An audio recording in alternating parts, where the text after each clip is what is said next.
My wife was diagnosed with cancer, and then 2 years from the date after that, to the date she was diagnosed, she passed away. Wow. The same day she was diagnosed. I'd lost the appetite for life completely. I couldn't make myself go down the hill to get our mail and come back. And I got in a big fight at a bar, and the police were coming, and I jumped in a car with some people I didn't know to get away. And they were actually running cocaine up and down the West Coast. Kind of people you run into in those places. And so when I got back to the apartment, did a line of cocaine. Well, welcome to the God Seeker podcast. It's great to have you today. My name is Joe Martin Jr., and my guest today is Daron Babcock. Daron, is so glad to have you today. Thank you for being on with us. I'm looking forward to this podcast. It's going to be great. Me too. I'm glad to be here. I always start with just a little bio so people kind of know Sure. you just a little bit, and then we'll kind of launch into a conversation. But today we're welcoming Daron Babcock to the podcast. Daron is the founder and CEO of Bonton Farms. And Bonton Farms is one of the largest urban farms in the U.S., right here in South Dallas.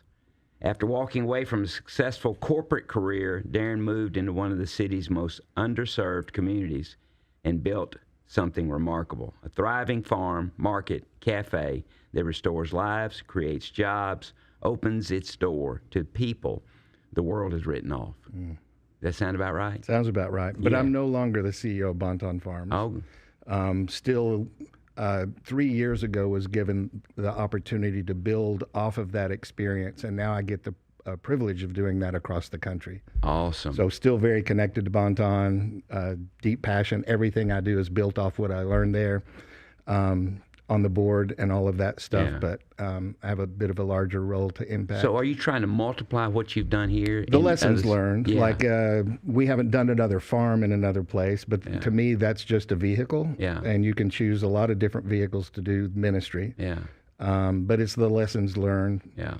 We have 850 Bontons across our country, home to about 45 million Americans. Come on. And I just believe that areas of concentrated poverty are places and people that we have left behind. And we shouldn't do that. And so I've got the privilege of going into those places, some of the darkest places in cities across the country, and applying the lessons that my friends and neighbors in Bonton taught me, and hope that we can create the conditions for flourishing in a way that allows everybody that calls that place home and to live into the fullness of who God created them to be. Wow. Yeah. What a fulfilling job. Yeah. Huh? What a dream, right? Yeah, what a dream. That's amazing. Yeah. Well, let's start. I want to get back to. I know you were born and raised in Amarillo. Let's talk about that. Sure. And your young life, and then going through college and your experience there. How do you got to the place you are today?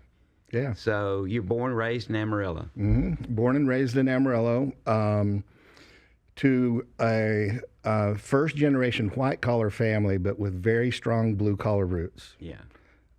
So I was raised really with three key principles: that it was about your character, your work ethic, and your faith. I struggled with two of the three of those. I've always been a hard worker, and I'm grateful God gave that gift of the appreciation of hard work. But I struggled with character, and I struggled embracing the faith that my family was so faithful to share in our home and to model for me. How so? When you say you struggle with your character, what? In hindsight, you can see things clearer than you Yeah. can at the time. And I would always use the excuse of looking at people around me in the church and judging their life and how they weren't living according to what we were being taught. And I used that as an excuse because the truth of the matter that I now know in hindsight is I just didn't want to surrender to anything. Yeah. Right. And so there were a lot of crutches I used to justify, not embracing faith at that point in my life. But it boils down to I was too much about myself and didn't want to obey or follow anything other than what I wanted to do. Yeah. That's the ugly truth of it. Yeah. And that kind of went along with your success in athletics too. So it all kind of worked together, didn't it? Yeah. Well, it's reinforced, you know. I remember when I got to OU, when you're in high school, if you make it to that next level, you really were exceptional at the high school level, or Right. you don't make it. That's right. And so, particularly at OU. yeah, Yeah, I had a friend, Bill Bickley. Yeah. Bill said, you know, everybody's an All-American at Yeah. OU. Yeah. You don't get there unless you're an All-American. yeah. Well, I got there, and we had 3 Olympians coming back from the '84 Olympics. 2 of them were gold medalists, and so I just felt like I thought I was all that, and then in a day, in a blink of an eye, it's like I don't belong here. Oh, wow. And I remember the coaches giving us the first talking to with the new recruiting class coming in, and he would show us all the pictures of the All-Americans and world champions and Olympic champions and national champions that had come through there. And he was telling us statistically that only 5 of us would ever have our picture on the wall. And he would say, you know, some of you have already accomplished as much as you're going to accomplish. Some of you are going to find the college experience more attractive to hard work. Some of you aren't going to do your classwork and make the grades to keep your scholarships. And then he handed out these shirts that said Oklahoma Wrestling on the front, and on the back it said, "If it is to be, it's up to me." And I think one of the paradoxes in my life was that in some ways, when you are a hard worker and you apply your work to your trade and you're successful, you become your own God in a way. Mm-hmm. I did that. Self-sufficiency. Right? That was my big enemy. I mean, I just still struggle. Yeah, me too. I'm the same way. I mean, you know, when the going gets tough, tough get going. Yeah. Right? Yeah. And when things are going bad, put your nose to the grindstone and it'll all work out. Yeah. Well, it doesn't. It ground my head straight off my shoulders. And I don't want to be, I've learned the lesson, I don't want to be in charge of my life. Yeah. I'm not a good life manager. Yeah. I can say I'm eager to surrender that at this point in my life. Yeah.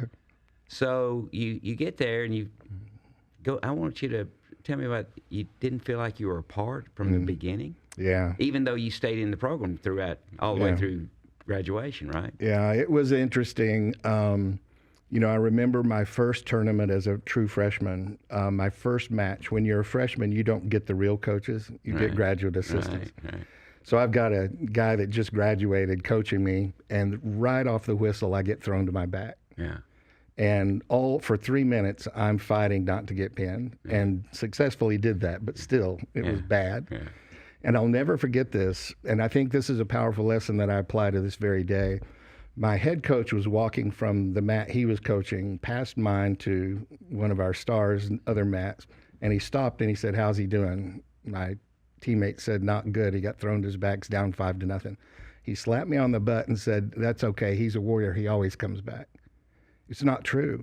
Yeah. I'd never have to come back from behind before. Yeah. But you know what? I wasn't as good of an athlete as most of the people there, and he spoke into me something. And, you know, Bible says that life and death is in the power of the tongue, and I don't know that we take that seriously enough. Yeah. Things that we say recklessly that can wound somebody without us even knowing it or without intention can become a belief in them about how they see themselves in the world. And likewise, you can speak life into somebody of something you see that may never even existed before. Yeah, you call them into something. Yeah. And that was an experience I tell to this day, and that was 30-something years ago. Yeah. And there's other experiences like that in my life, both positive and negative, and everybody has them. Right. Of people speaking life or death into you, and the power of words of speaking life into somebody is extraordinary. And Daron, I have those experiences from time to time. People come and they say to me, you know, we had a conversation last year, and you said this and you said that. I don't remember the conversation.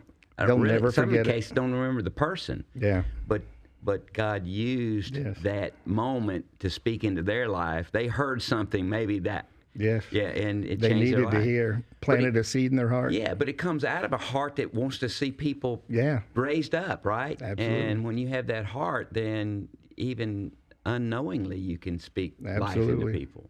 Yeah, that's fantastic. So you're at OU, you're freshman. I mean, it's pretty daunting. Now look, OU wrestling program is one of the best in the world, right? Well, it was back then. We've struggled recently, but we were the top-ranked team in the country my first year there. Yeah. And so, I mean, how did you? I mean, you felt like you weren't supposed to be there because you didn't think you had the athletic ability that the other I mean, guys you did? just look around that room, and the talent gap between where I was and where the others were was clear. Yeah. And to me, being immature and young, it was more of a barrier than an aspiration that's what hard work will help me get to. And I think, the coaches would always tell us at that level, it's not as much about your athleticism, your strength, your conditioning. You're going to have that, or you wouldn't be in the room. Yeah. The difference between the people that make it and are champions and the people that don't is up in your head. Yeah. It's all mental. Yeah. And it's a discipline. And it's a whole new way of thinking at that level than you get usually from coaching at the lower ranks. Yeah. It's all about winning and losing. Yeah. But you get at the higher levels, it's all about the process. Yeah. Because if you put in the work and you follow the process, the results follow. Yeah. But it's mostly a mental battle. The rest of it, you wouldn't be there, and if you didn't have what it takes on the other aspects. And when you're and I'm going to say this, an elite athlete at that level, when you're at that level, you do have to battle self-sufficiency, because it's like you said on the back of your T-shirt, if it is to be, it's up to me. Yeah. Yes, in one way you look at it, but no, in another way you look at it. That's right. How did you melt those two together? Well, unfortunately, I didn't because I didn't have anything but myself at the time. I didn't have a faith that I owned. I'd walked away from it. When I graduated high school, I never went back to church again till I got married. Wow. And that was just for the ceremony of a marriage. It wasn't because I was a member of a church and participating. And so I was lost and aimless and totally self-sufficient and tried to control my life through work.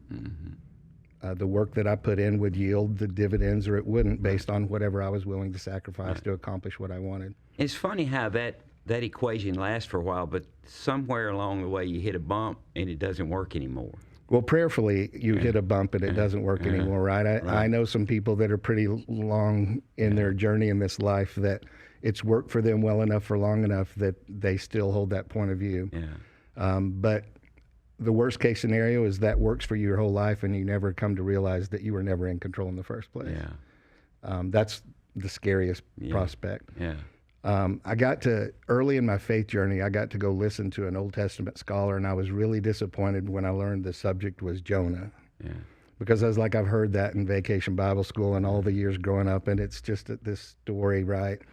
But man, in my early faith life, became aware that the surface level understanding I had of God's Word was, because my eyes weren't open and my ears couldn't hear, I couldn't really understand what was behind it.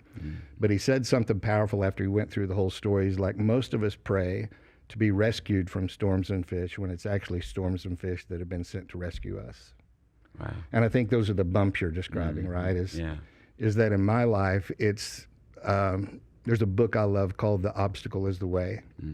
And in my life, it's the failures, the places where you face the reality of who you are and where you are in this journey that really open up the aperture to see there's a much bigger story out there.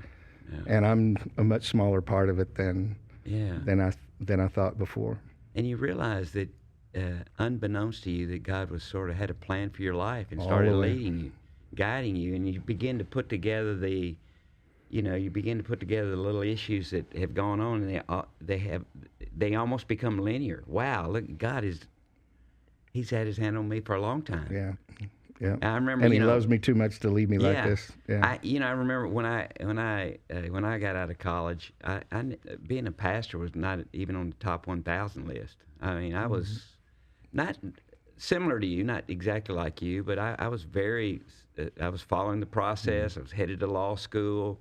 I was going to graduate from law school and be a politician. That's what I wanted to be all my whole life. I started at 9 years old thinking about that. I started public speaking in 4-H. Yeah. And so all my life, right up to the last 2 months of my senior year in college, I found out my girlfriend was pregnant.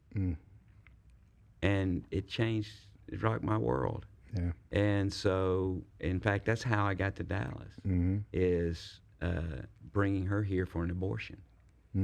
And so that fall, I didn't go to law school. I got a job, oil and gas business here in Texas, in Dallas. And then from that job, I met some guys who had a Bible study.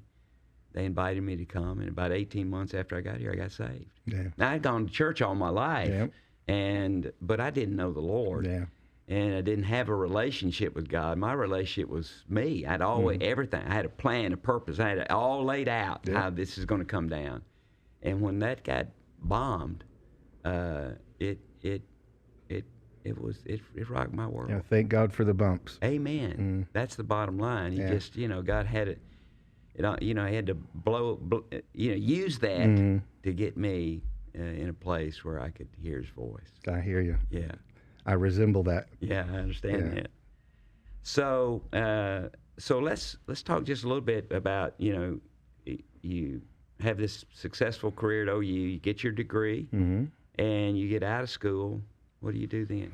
Well, I'm an entrepreneur by nature. I started my first little company at 15 years old, and I knew back then, I'm old enough that they didn't have entrepreneurship as a curriculum you could take at the time.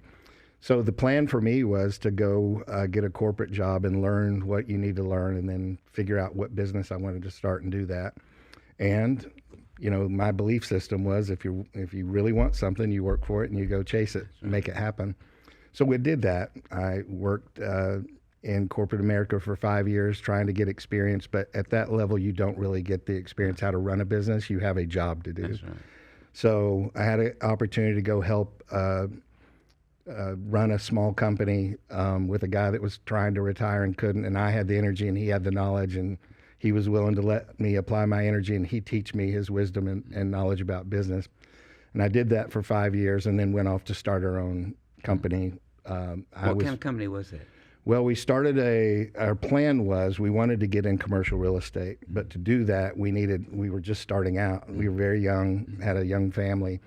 And to do that, we decided that we were going to buy a Texas company, Schlotsky's Deli, rights to Oregon and Southern Washington, and do that and use the restaurants to capitalize the commercial real estate business. Oh, yeah. If you get into commercial real estate, normally you're talking about a 10-year note. So if we could run those restaurants properly for 10 years, then we could have the real estate, we could pay that off, and we could convert to the commercial real estate business. And 2 years after starting that, to the date, my wife was diagnosed with cancer. And then 2 years from the date after that, to the date she was diagnosed, she passed away. Wow. The same day she was diagnosed. Wow. 2 years later. 2 years later. Yeah. Wow. Had 2 little boys that were 6 and 7 at the time. And, this is, for me, this was an incredibly difficult time, as you can imagine, for what we were going through, but it was compounded by I was a fraud and it got exposed. And I didn't believe that I was a fraud. And explain that. What do you mean? Well, partly growing up in Amarillo to a first generation white collar, but really blue collar roots. Character was one of those things that you were taught that your character is revealed in the hard times, who you are when the hard times happen. And for all of my life, as a man, I was taught that I was supposed to be the strong one for everybody around me. That's what men do. That's right. And so every hardship that I'd encountered in my life, I just stuffed it like it didn't happen. I was pretending that it didn't happen. I wasn't dealing with it. I was trying to be the man that it was described to me, that that's what a real man looks like. And none of it was true. It was all fake. And when I encountered that loss, it exposed all of that. I had no character. I had it, but it wasn't good. I had a bad character. I had a weak character. I hadn't learned or developed the muscles to deal with real hardships. And I didn't have what it takes to get through it. And I was alone, both spiritually, and I was alone physically. I had my 2 sons, but we had moved to Oregon. All our families were back in Texas. Oh, my gosh. We had spent every ounce of energy we had starting this business, so we didn't know people. And so I was truly alone. And I don't know what depression is. I never knew what depression is. And yet I found myself, and so when it happened to me, I didn't know what was happening. I thought I was dying. It felt like you're dying. But I'm young and healthy. Like, it makes no sense. But I'd lost the appetite for life completely. I couldn't make myself go down the hill to get our mail and come back. just small things that are part of everyday life, I couldn't muster up energy, what it takes to do it. Yeah. And, I ran around with a rough group of guys that, at that time, the only thing you could do post wrestling was to go to the Olympics. Mm-hmm. But in this period of time, when I was getting out of college, the whole mixed martial art, it wasn't mixed martial arts yet. Yeah. It was just tournaments of people with different skills to fight each other to see which discipline would win. Yeah. So that was a group of people that I was running around. Good friends, but we were all lost as the day is long. Right. And they knew I wasn't well, and they kept trying to get me the best they could, take care of me, and they thought I needed to get out of the house. Mm. And they kept trying to get me to go, and I had no appetite for anything. Mm. And one night they convinced me to go, and I don't even remember what happened, but in the first 5 minutes we got there, we got in a fight. And it's the first time since my wife was diagnosed with cancer that pain you carry inside, it went away for a minute. Mm. I would do anything not to feel that. Mm. And so I want more of that. Mm. Like I found an escape. Mm. And so it started this really destructive pattern of going out and just it's like a people. Drug. Yeah. Yeah. It was the best drug that I knew of until we did the same thing one night and got in a big fight at a bar, and the police were coming, and I jumped in a car with some people I didn't know to get away. And they were actually running cocaine up and down the West Coast, kind of people you run into in those places. And so when I got back to the apartment, did a line of cocaine, first time I'd ever done anything like that in my life, and it's another relief from that pain. Mm. It's a temporary, but now I can do it and not hurt other people. Mm-hmm. This is better. Mm-hmm. Wow. That's when you're hurt and broken, that's kind of sickness, makes sense. Mm-hmm. Yeah. Even though it sounds so silly to sit here and say it today. No, it's medicating yourself. Yeah. I mean, it's just not from a doctor. And even medication from a doctor is just a symptom. It just masks the symptom. It's not getting to the root of it. Yeah. And so for whoever's listening to this that may be hurting, be careful that you don't follow an illusion of relief for real relief. Yeah. Because there's a lot of things that look like they're relief out there in the world, and they'll all leave you in a worse place than you were before you started. So true. Yeah. And that all of us have brokenness. Yeah. Just some more intense and more difficult than others. But and some have a deeper tolerance. Yeah. To get through that stuff, but it's all cancers inside of us. That's right. So you may look at somebody and say, you've been through all this stuff and you're still standing, you're strong. Yeah. But what you don't see below the surface is it's a cancer eating inside until it's dealt with in the right way. Yeah, yeah. And some of the things we turn to are illegal. Mm-hmm. Some are legal. Mm-hmm. I mean, pornography, shopping, golf, eating. I know people that are masking everything in their life that's wrong with playing golf 3 days a week. Yeah. And I think that's one of the dangers is we tend to focus on addiction as substance abuse. Right. But if you're in recovery and you've lived the life I have and helped so many other people, we get attached to thousands of different things, and they're all crutches to avoid us dealing with what really pain needs to be dealt with. Yeah, yeah. And so you've done this line of cocaine. Where does that lead to? I just couldn't get enough of it. Yeah. I mean, it's a temporary relief from the pain inside that goes away as soon as it's gone. What about your kids? Where were they? They were right there. Right there. Which is, of all the stuff I've done in my life, the one thing I think I can say this, the one thing that I still wrestle with shame over is that. Mm. I know that God allowed it, and I know He used it for His purposes and good. All of this stuff, nothing's wasted. Mm. But that's something. After all these years later, I still hear that little voice. Yeah. I heard something the other day, and I'm trying to remember where I heard it now, but I heard something the other day, a guy talking about shame. Mm-hmm. I know who it was. It's Carl Lentz. Mm-hmm. Carl Lentz, because they asked him, he was being interviewed and asked him about shame. Mm-hmm. Here's what he said now, and you and I can talk about this for a minute. He said shame is shame. What shame does is shame keeps you locked into the past. Absolutely. And if you continue to live in that shame, you will forever be locked into that, who you were at that moment, at that time, rather than who you are today. And so he said, it's regret is one thing, but shame is something different. And he said, all of us have regrets, but none of us should walk in shame. Right. Do you believe that? Oh, I agree with that fully. Do you? How do you shake shame? How do you? Man, if I know, well, I think there's God's word and what He says is the foundation of all of it, without question. It's another thing applying that and making it real in your life, and that's where I struggle.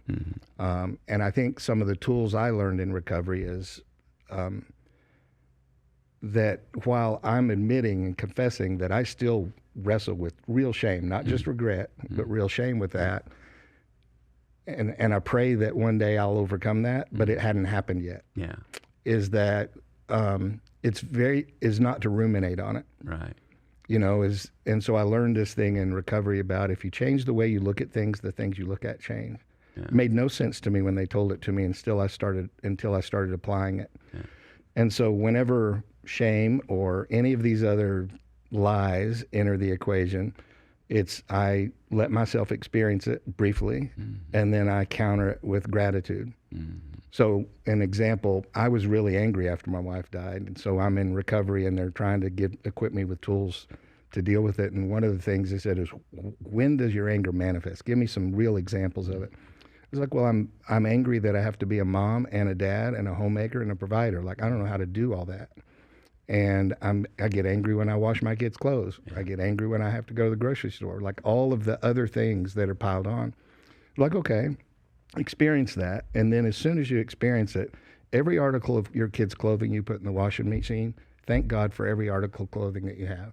And then thank God that you have a washing machine and that there's water turned on that can fuel it and that you have an electric dryer next to it. And it's really hard to allow that.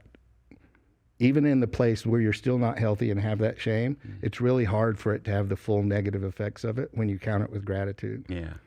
And so there's tools that I use, but I know I'm not just supposed to manage the problem, but it's almost kind of like the command of loving your enemies. It's still something that is easy to say and very hard to apply. Yeah, amazing.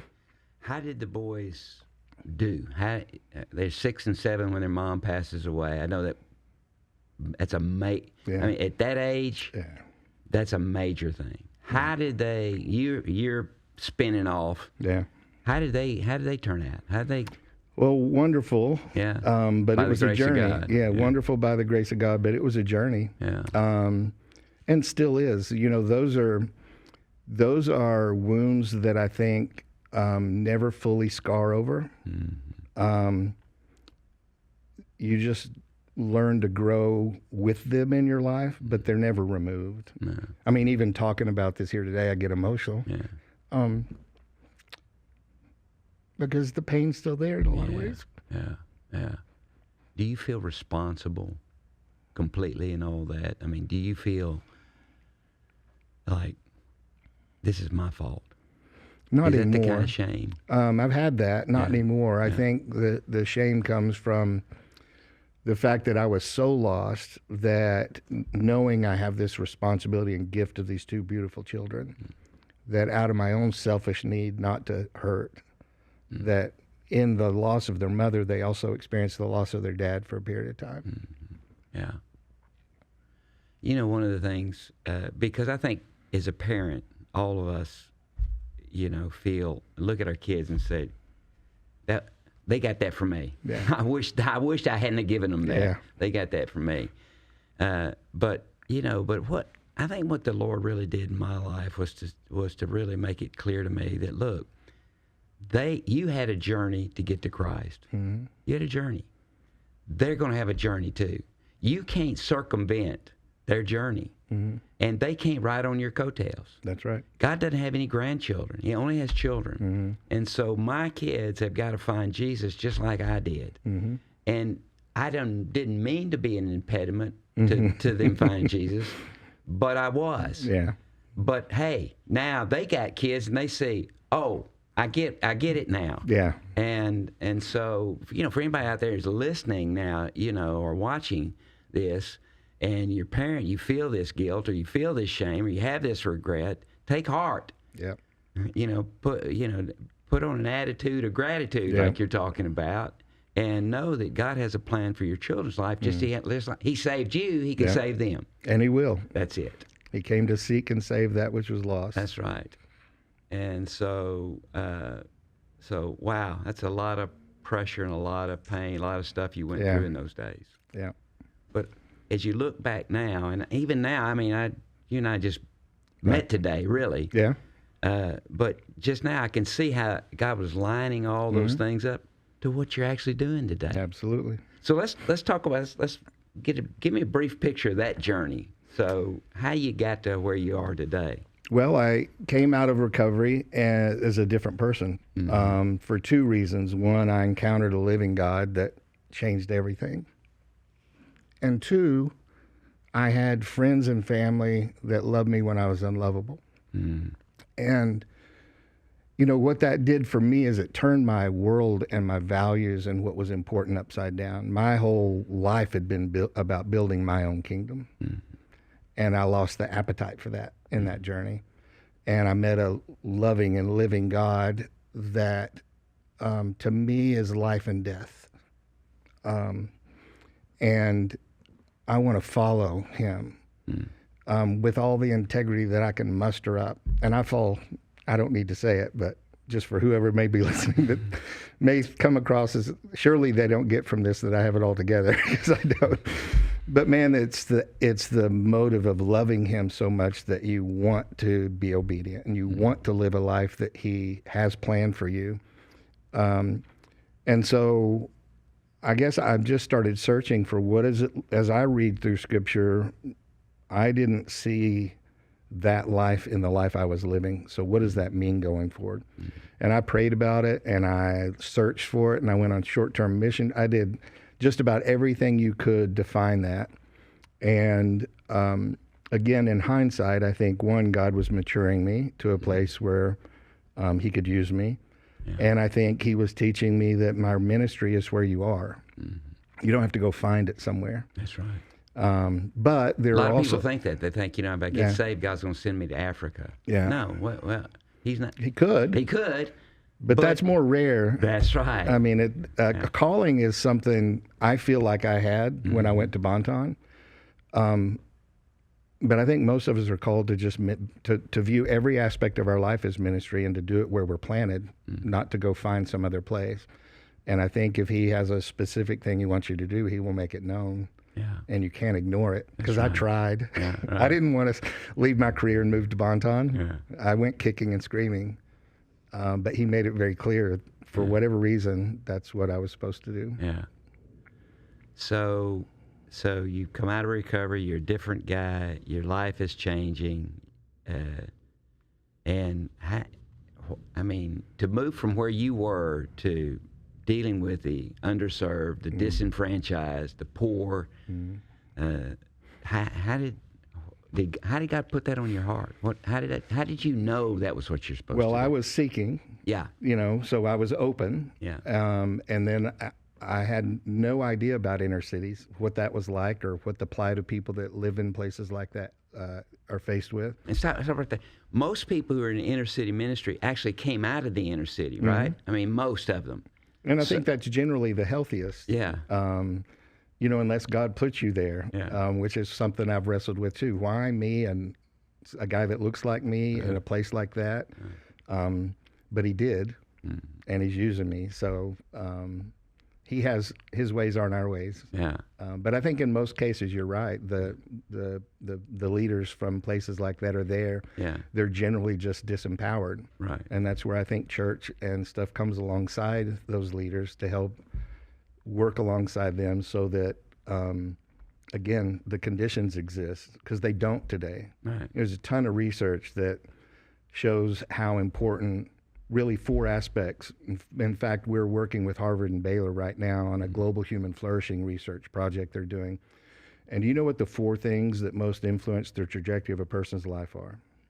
What would you guess? Well, you start with 'Cause you're probably their right. parents. Home life, Yeah. family. Yeah, parents.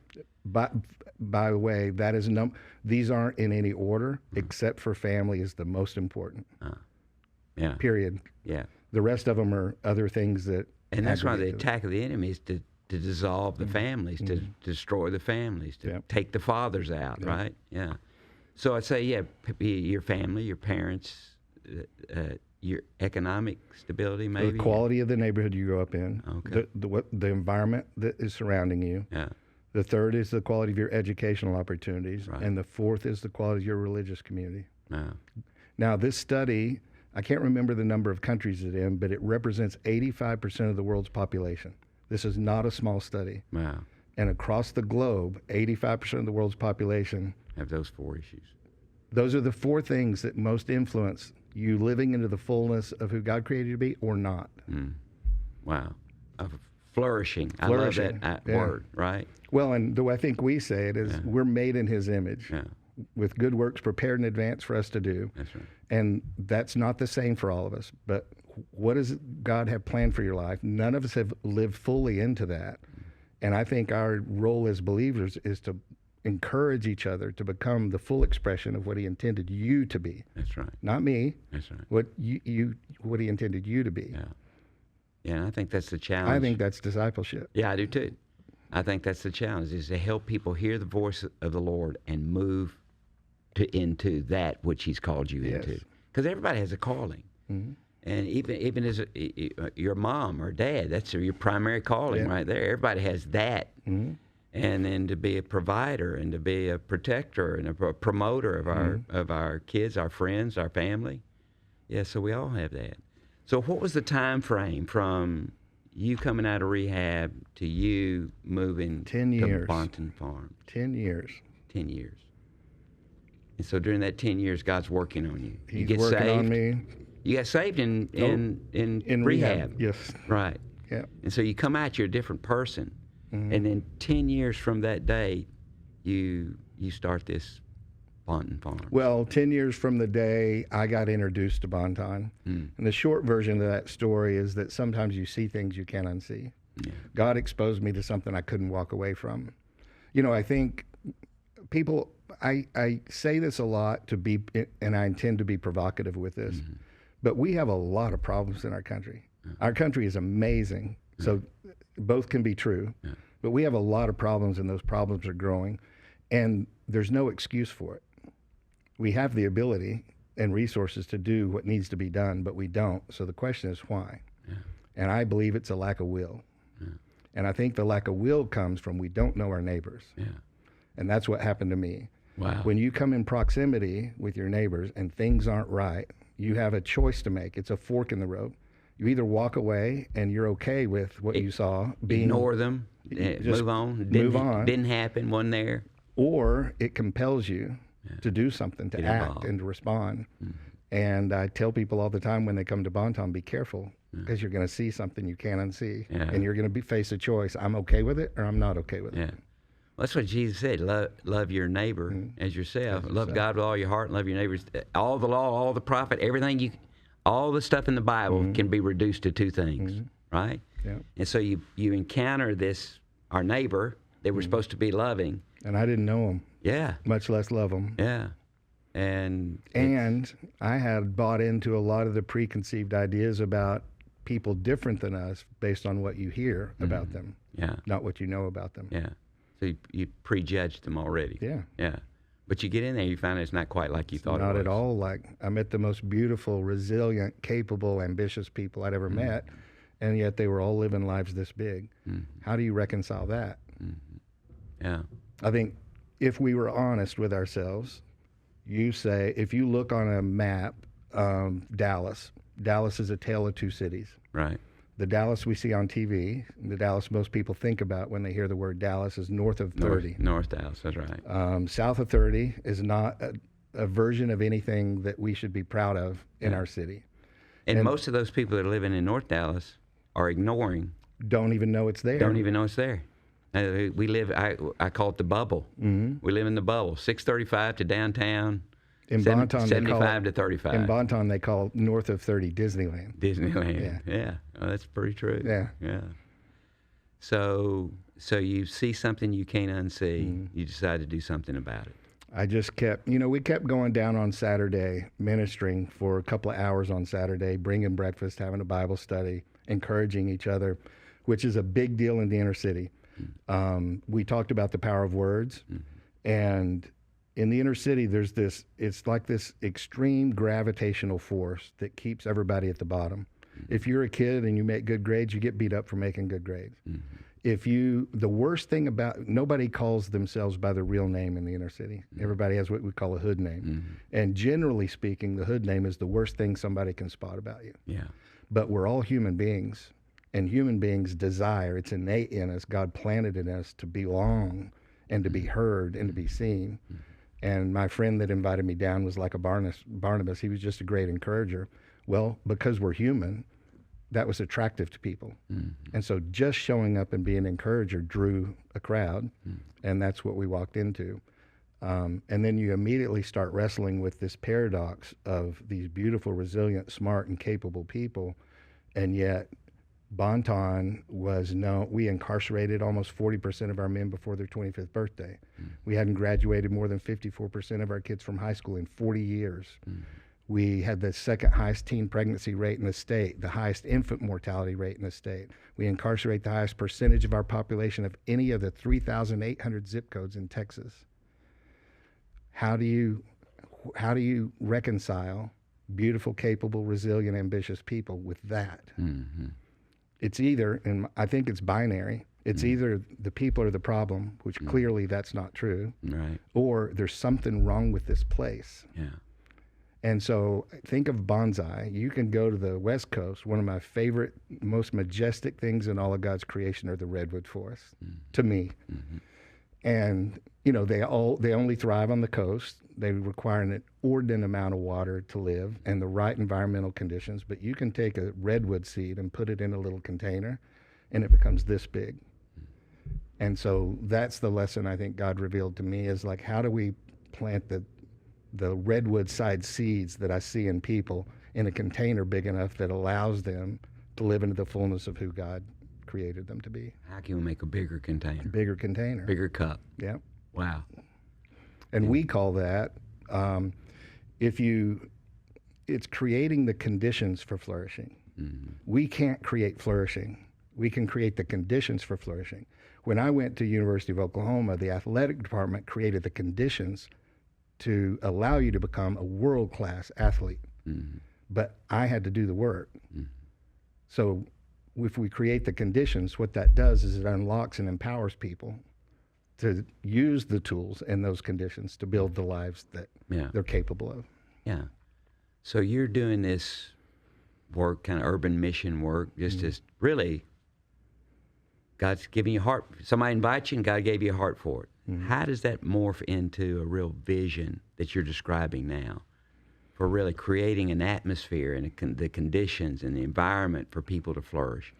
You saw that, that, hey, that's what, in other words, when I go down there, I'm saying, I want to fix the people. But you went down there and you said, no, you're going to fix the system because the system's the problem, it's not the people. People don't need fixing. People need encouragement. They need healthy relationships. They need accountability. They need presence. But they don't need to be fixed. Right. They need to be unleashed.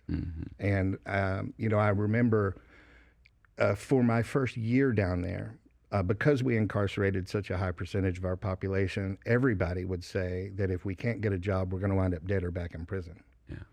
That sounds ominous and like an opportunity. Before I left, I worked for a private equity firm that owned 120 or so portfolio companies. So my first question was, if I could introduce you to somebody that could hire you, what would you tell them? And they looked back at me like I was speaking Mandarin. They were like, shoot, I can tell you why they won't hire me, but nobody could tell me why they should get hired.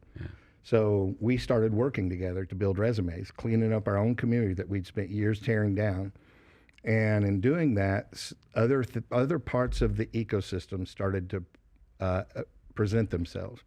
For example, I'm really careful that I know that I'm an outsider. Mm-hmm. I'm helping people work to clean up their community, but they're not getting paid. We weren't an organization yet.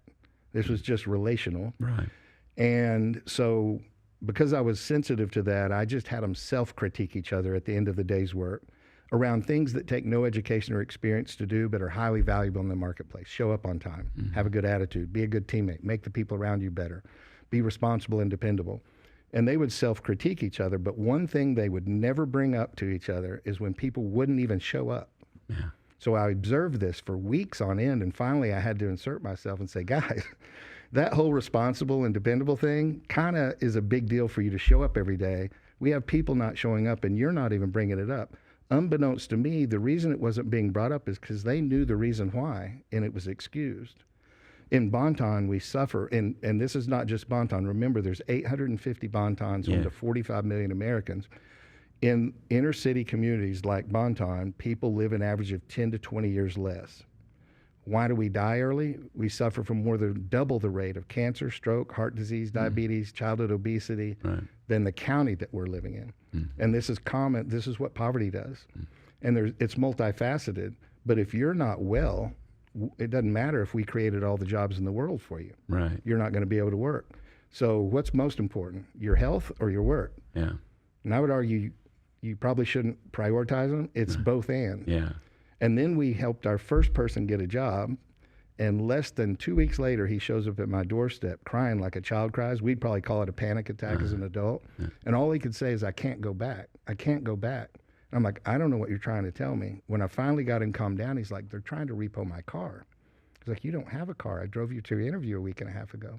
And he's like, well, they asked me on the application if I had transportation. I didn't think they were going to hire me, but if I said no to that, I knew they wouldn't hire me. So I lied. And when they called me for the job, I can't start out as a liar. So I came down and got a car. I was like, but that hadn't even been a month ago. How can they be trying to repo your car? He's like, I pay weekly. I never heard of weekly car payments. Yeah. So I was like, bring me your paperwork.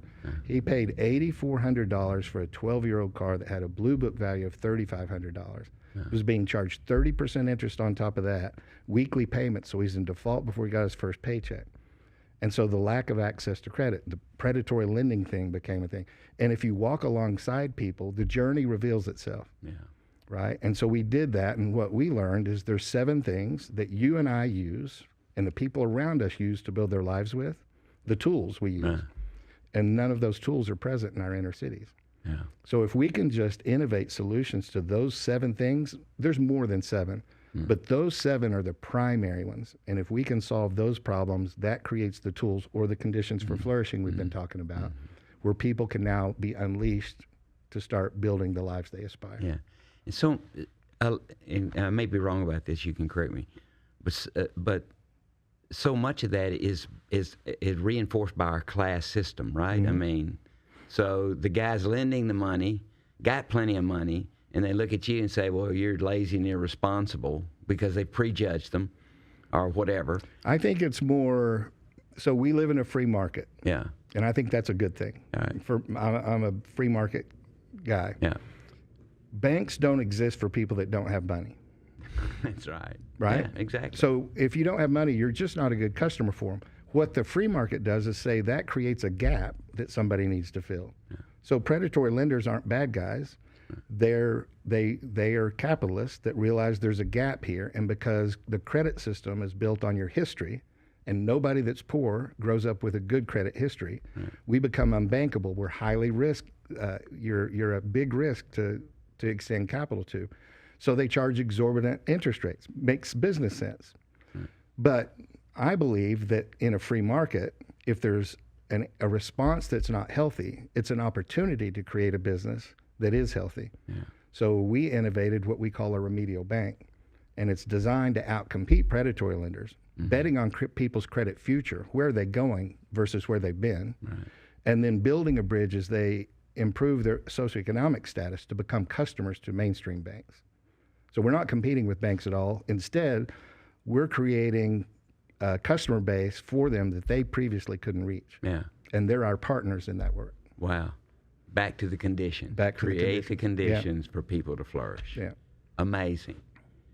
Well, you've been doing it now for how long? I moved into Bonton in 2012. What compelled me to go to Bonton was we kept going down on Saturdays and calling each other friends. Well, friendship meant something different to me coming out of recovery than it did going into recovery. A friend before recovery is, what do you need me for and what do I need you for, and is it mutually beneficial? A friendship coming out of recovery with people that are with you, whether you had anything to offer them or not. I don't know how to be a good friend, a real friend from a distance. And you can't. You can't. And so that's what God used to compel me to be honest with myself. If we're going to call ourselves friends, be a friend, and to be a friend, you have to be present. And so I left my job and moved into the neighborhood to be a friend, not to start Bonton Farms. But eventually, as I got to meet more people and you start to spot these same patterns and barriers that people are facing, it required an organization, an entity to actually do the work that could remove those barriers and unleash the potential in our community. So you moved down there. In 2012, and Bonton Farms wasn't started officially till 2014. Were the kids, did they move in with you? No, sir. My oldest was in Afghanistan in the Marine Corps, and my youngest had just gone to college to play basketball. It's another one of these stories, and I don't know if we have time to go into it. I'll let you tell me. But my kids resented me for that. And then God used it. And the beautiful story behind that, maybe we'll have time to share at some point. Give us a capsule of it anyway. Well, my 18-year-old son in the Marine Corps' perspective was we went to serve and help other people, liberate other people, and set them free, and they don't want it. And we go in the villages and talk to them, and as we walk out, they plant a bomb and blow us up. They don't want your help. It's 18-year-old's perspective based on his experience. My youngest son came home. We had lived in a beautiful home in Frisco, came down to Bonton. I lived in an abandoned habitat house that had been turned into a dope house. All the electricity had been pulled. All the electricity had been pulled. The sheetrock and insulation was all on the floor. The windows were boarded up. And he just like, I can't do this. And I do what you need to, I understand, do what you need to do. He goes to Frisco, back where we're from, our old neighborhood. Some friends came down and got him. When they got back there, the kids said, we have Xanax that we took out of our mom's medicine cabinet, and everybody took one. My son hadn't eaten yet. So he's like, I'm hungry. Nobody else wanted to go, so he took off walking. Nobody saw or heard from him for 4 days. 4 days later, the police call and say, we found your son. He's got third-degree burns. He's been walking around for 4 days, less than a mile from your old home, but he doesn't know where he is. We're taking him to the hospital. So I meet him at the hospital, and the kids didn't take Xanax out of their mother's medicine cabinet. They bought it on the street, and it was heroin and GHB. Whoa. So found that when they pumped his stomach, and for 3 weeks, he was present but not present. Like we'd be eating lunch, and I'd say, how's your sandwich? He's like, what are you talking about? And he's holding it in his hand. Wow. I thought I'd lost him. We go back to Bonton when he gets out of the hospital, and they didn't bat an eye. They didn't judge him. They just loved on him. Like it was, and that was the turning point for him. And, they fell in love with it, and now they bought 10 acres of land, and they're doing their own little farm out just by Canton, and God used it for the good. But man, it felt like to me, you know how the story of Abraham and Isaac, and it's like, I think if you're going to step into the real darkness and do ministry in the real darkness, there's some tests that happen. Because the enemy is going to attack the things that, not the things that you don't care about, the things you care most about, which is your family. And are you willing to be obedient even under that attack? And I think it's a test that God allows. He doesn't do it. He doesn't cause that, but I think he allows it. And I think if you stay obedient, then you qualify. Well, and he uses it for good. What may feel irredeemable and something really, really scary, he will use it for good if you remain faithful. And maybe if you don't, I don't know. That's just my one example. I think God has I don't think ways. God ever gives up on us. No. So, I think you never fail a test. You just get to take it over again. You have to take it over again. Right. And we talk in Bonton a lot about the refiner's fire, but there's also a part of that scripture, it talks about a launderer's soap. And it's like the question is, do you want to be put in a vice and under a torch and your impurities purged out of you? Or do you want to submit yourself and just be washed gently with laundry soap? Because I think we have a choice in that. Yeah. But he loves us too much to not apply one of the two methods. Yeah. You either humble yourself or you get humbled. You get humbled. Yeah, that's so true. Let's take this last few minutes of our time together, and it's been rich. I mean, thank you for being here. My pleasure. Share with us just kind of what your vision is now, and how you talk about what you're doing now, and how other people can participate. Maybe there's somebody out there said, that speaks to something in my heart. I want to get involved. How can I help? Talk to us about that just for a minute. Well, I think, we love Bonton Farms, but it's not the only place that needs help. So I think find your place. I will tell you, and for those that are listening, that the number one thing you can do is relationships.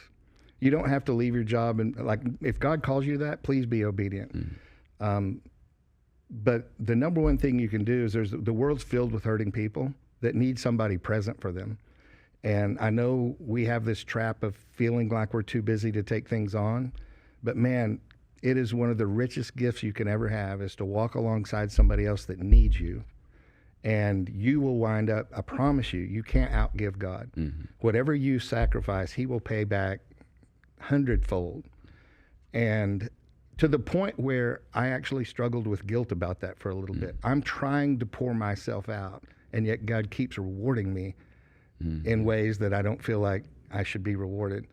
But I think the number one thing is relationships. The other thing I think I hear a lot of believers wrestle with is that your ministry is where you are. I'll give you an example. A few years ago, this really changed me. A few years ago, I don't remember why, but I think I thought I was having a bad day. And I definitely had a bad attitude about it. And I'm in a grocery store, and I guess I'm wearing it. My friends all tell me I'm not a very good poker player. And she just looked at me and reached across the place where my groceries were going down the thing, grabbed my hand and said, I don't know what you're going through, but it's going to be okay. God won't, I don't know if you believe in God or not, but he loves you and he cares about you. Good for her. And I was like, I don't care if I'm in the drive-thru to get lunch or at a grocery store. Look at ministry. There are no chance encounters. Right. And I think too often we just are busy, and we're like the horse that have those blinders on, and ministry is everywhere. And I think if we did that, the world would be a much different place in and of itself. We also struggle with the idea, we did this in Bonton because we were a ministry, but we also started several businesses to run jobs. And it was interesting in the theological side of this is, are we a ministry or are we business? It's yes. Yes, the answer is yes. Everything is ministry. Yeah. Everything is ministry. That's right. If you treat it that way. Yeah. And I think sometimes we have this division in our mind that probably is planted there by the enemy, that business is not ministry. We compartmentalize it. That's what I think. That's right. And we do that with church. I go to church. No, we are the church. Yes. So we do that. We, as human beings, we do, particularly men, and we look at it and hey, I'm going to go do my mission this weekend, and then they separate from, I'm going to play golf on Sunday. Well, you got a mission right there on the tee, first tee. Everywhere you are. The guys that you're doing around with, The caddies, the guys out mowing the grass, the people watering the greens. It's everywhere. Yeah. We are at an inflection point in this country where we have more tools to be connected, and we've never felt more isolated and alone. I never heard people talk about mental health till I was probably 50. And now it's something you don't go a day without hearing. And it's the vast majority of it stems from us falling into the trap, just like I use drugs and violence as a tool to avoid the pain I was dealing with. I think that we use some of these social media tools as an illusion of relationship that's not. And we're being sick as a result. And that's why I just go back and say the number one way to start, and I don't know where God will lead it, is just to put yourself in relationship with somebody that needs it, because the symptoms and epidemic that we're facing is a relational epidemic. And if the relationship doesn't exist, it doesn't matter what you do on the other side. That's the starting point. The two starting points is your identity. Who are you? Whose are you? And who are you in a relationship with? Everything else comes after that. Yeah. And those things, what I've noticed about my life and so many of the people I've pastored over the years is that those relationships that we build like that really are a stepping stone to our own calling. Absolutely. Our own fulfillment and our own quality of life. And so I kind of view relationships as what it would look like for you to put a toe, like Peter to put not to walk, just put one foot in the water. Yeah. And then when you do that, the path starts to illuminate. Yeah. But I feel like if you're willing to put yourself in relationship with somebody that's not like you, that's going through something, one, they're going to be deeply grateful and benefit from that, but so will you. And once you do that, the path of getting out of the boat fully and into the water will reveal itself. Yeah, that's fantastic. Yeah. Darren, thank you for being with me today. My pleasure. Thank you for the opportunity. This has been really great. And for all of you that have been listening to this podcast, thank you. Thank you for being here. If you've enjoyed this episode, just take just a moment really to like and subscribe. And until next time we get together, keep seeking God. Thank you for joining us.